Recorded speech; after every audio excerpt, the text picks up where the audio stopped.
Every gardener dreams of soil so soft, rich, and full of life that you can plunge your hand straight into it. The kind of soil that smells earthy, drains perfectly, holds nutrients, and produces vegetables with almost no effort. And every gardener eventually discovers the same truth. If you want that soil, the easiest way to get it is to invite earthworms. They are nature's silent workforce. They aerate compacted ground, leave behind nutrient-dense castings, break down organic matter faster than compost, improve drainage, and even suppress certain soil diseases. But attracting earthworms doesn't happen by accident. You have to feed their ecosystem, and when you do it right, worm populations explode almost overnight. What most people don't know is that you only need 2 ingredients to trigger that explosion. They're inexpensive, natural, and safe, and they work together to create the exact environment worms crave. If your soil has been lifeless, compacted, or depleted, these 2 simple additions can turn it around in a matter of weeks. You know, many gardeners assume that earthworms vanish because of the weather, the season, or even the type of soil they have. But honestly, the real reason worms disappear is lack of food. Dry soil with poor organic matter just can't sustain them. Worms need a steady supply of carbohydrates, microorganisms, and moist decomposing material. When those conditions exist, they reproduce aggressively. When they don't, they migrate or die off. So, this is where the 2-ingredient method becomes so powerful. It gives worms exactly what they need in a form they can consume immediately, even in cooler months.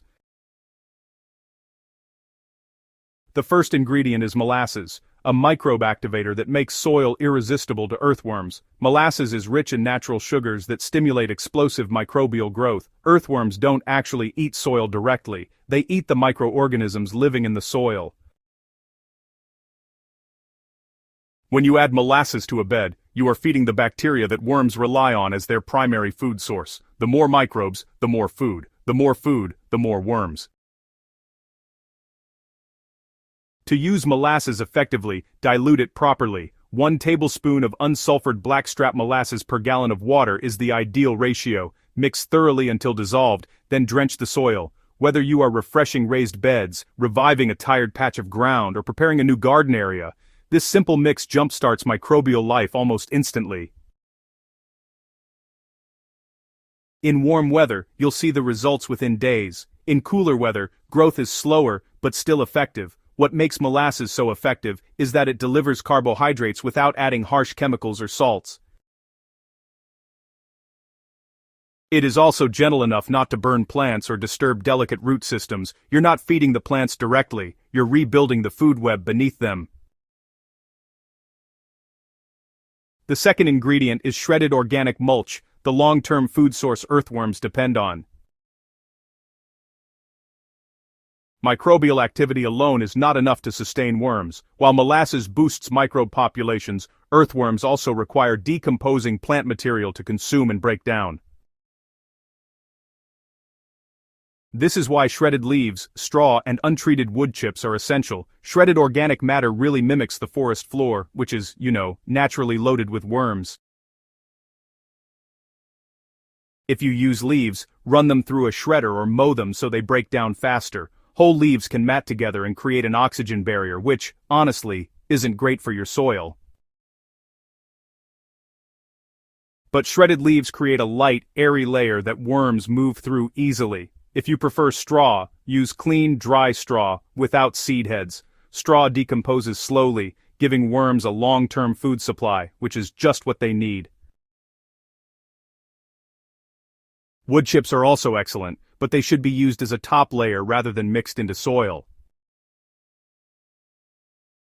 Once you've watered the bed with diluted molasses, add your shredded organic matter as a light mulch layer. This combination creates a perfect dual environment. Microbes explode beneath the surface, while worms feed and shelter just underneath the mulch. Over time,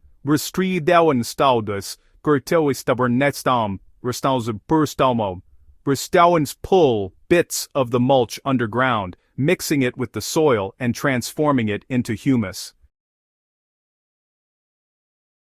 The molasses provides immediate microbial food, activating the soil biology. The mulch provides long-term physical material for worms to decompose. So, together, they create a layered habitat that stays moist, cool, and nutrient-rich, exactly what attracts worms in large numbers. Most gardeners report seeing worms within a week in warm weather. In cooler seasons, populations expand more slowly, but the system still works. The key, really, is consistency. Apply the molasses drench every 2 to 3 weeks during the growing season, and refresh the mulch layer whenever it becomes thin. You are essentially building a permanent worm feeding station. Worm castings accumulate naturally as the population increases. Over a few months, your soil becomes softer and darker, drainage improves, and plant roots expand more easily. Vegetables grown in worm-rich soil often show stronger growth, better fruit set, and improved resilience against drought. Adding worm castings is beneficial, but castings are a product of worms, not a method of attracting more of them. If you only add castings, you get nutrients, but you don't build an active worm ecosystem. Compost adds organic matter, but if the soil lacks microbes or stays too dry, worms won't remain. The molasses and mulch combination promotes the living conditions worms require, ensuring they stay, multiply, and continually generate fresh castings exactly where your plants need them. In other words, instead of buying worm castings again and again, you create a system that produces them automatically. If you found this guide valuable, make sure to subscribe to the Gentle Herb Gardening channel and share this video with fellow gardeners. Your soil can come alive again. It just needs the right ingredients to invite nature's best workers back home.